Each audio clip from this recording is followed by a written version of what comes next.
entra dentro disso o viés de grupo.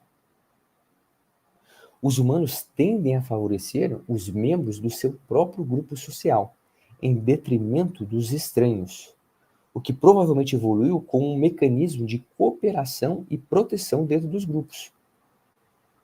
Olha só que interessante. Pense agora aqui com você.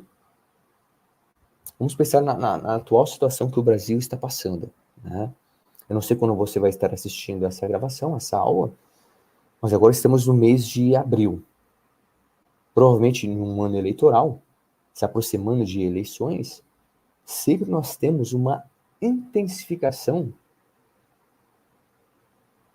na disputa entre dois lados, de direita e esquerda.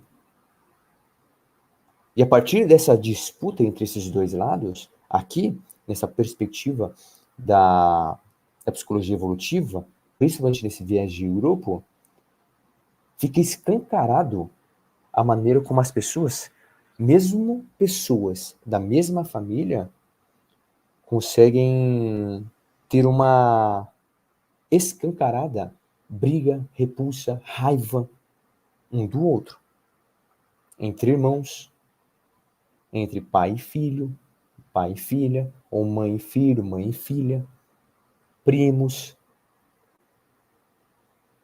Porque a identificação ao longo da criação, não necessariamente o pai dando a criação ali para dois filhos, eles terão, isso não significa que eles terão uma mesma orientação ideológica, por exemplo.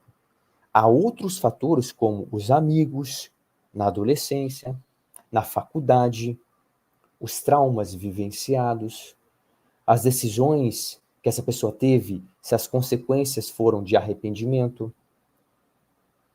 E nesse sentido, quem foi ou quem foram as pessoas, quais pessoas direcionaram a atenção para ajudar você naquela situação de arrependimento, de tristeza. Então, todos esses fatores, por isso eu sempre costumo dizer a influência do cérebro social, né, como nosso cérebro ele é social e afetivo nessa relação, porque todos esses, eu vou ser aqui redundante para enfatizar, todos esses pequenos detalhes potencializam gradativamente o filtro que a pessoa faz da escolha dessa identificação de grupo que ela tem. Uma coisa é uma pessoa que é do meu grupo discordar da minha ideia. E talvez essa pessoa que discordou da ideia, se fosse uma outra pessoa que eu não me identifico com o meu grupo, que eu não tenho essa empatia, né, essa criação de uma aproximação com ela, mesmo ela tendo a mesma opinião, que é uma opinião distinta, né, daquela pessoa que é do meu grupo, ela sendo de outro grupo, isso desperta talvez uma raiva, um nojo, um ódio. E eu posso partir para a violência, seja ela física, emocional, de humilhação, de discriminação. Olha que interessante entender isso, certo? Nessa perspectiva de viés de grupo.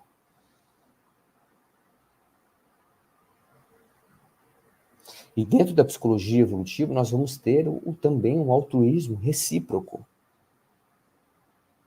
O conceito de altruísmo recíproco sugere que os indivíduos podem envolver-se em comportamentos altruístas em relação aos outros com a expectativa de reciprocidade futura, melhorando a aptidão geral. Pense comigo aqui agora. Olha que interessante. Nessa visão da psicologia evolutiva, tentando entender as motivações sociais básicas que nós temos, como eu já citei, a antropologia, e dentro da antropologia, aqueles fatores que eu já compartilhei. Agora, nessa visão da psicologia evolutiva, após compartilhar dentro dela o viés de grupo, nós vamos entender e entendemos o altruísmo recíproco, que basicamente pode acontecer, sim, com pessoas do mesmo grupo e outros grupos, que nós chamamos de out-group e in-group, né? Pessoas que fazem parte do nosso grupo e pessoas fora do meu grupo, né? Aqui como exemplo, pessoas que defendem um partido, um outro partido político, que não é o meu. Porém, dependendo do afastamento, da aproximação que você tem, sendo uma pessoa ali da sua família, seu irmão, seu tio, seu pai, a sua mãe, em algum contexto, Talvez esse comportamento de altruísmo recíproco sobre um problema específico que a sua mãe está passando, há conexões, há aproximações biológicas ali que levarão você a ter uma certa atitude de proteção com ela. Porque isso dará para você a impressão de créditos morais, de altruísmo, que em um futuro próximo você acredita que ela pode te ajudar. Isto é, cria-se um conceito de expectativa de reciprocidade futura. Aqui eu citei um exemplo, você com a sua mãe, mas diferentes cenários podem acontecer aqui. Passamos pelo Covid. Diferentes países, diferentes culturas se uniram para criar uma vacina, desenvolver uma vacina. Logo, essa união, essa cooperação, que é um dos fatores que nos diferencia de outros animais, não exclusivamente a cooperação, mas há outros recursos cognitivos de funções superiores que nos diferenciam de outros animais, como, por exemplo, também a criatividade. Esse fator cooperação modula essa projeção futura e ajuda também desse outro primeiro fator que eu citei, que é a questão da sobrevivência e reprodução.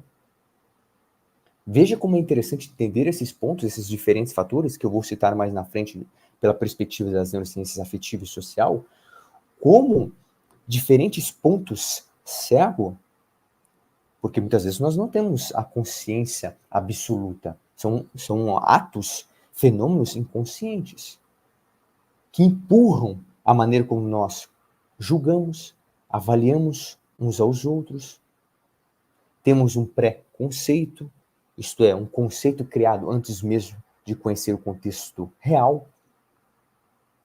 Isso vai favorecendo um comportamento específico em um determinado contexto. Em outro contexto, você pode modular a maneira como você pensa.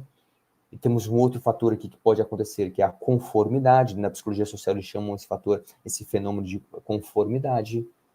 Porque dentro dela pode estar a sua reputação mediante a análise que você faz você perante o julgamento alheio das outras pessoas.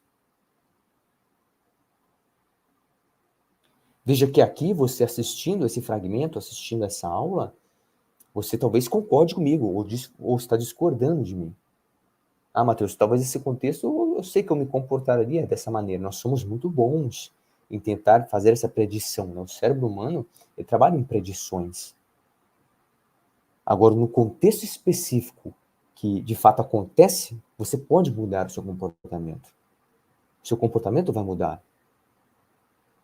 E aí você tem um comportamento diferente. Certo?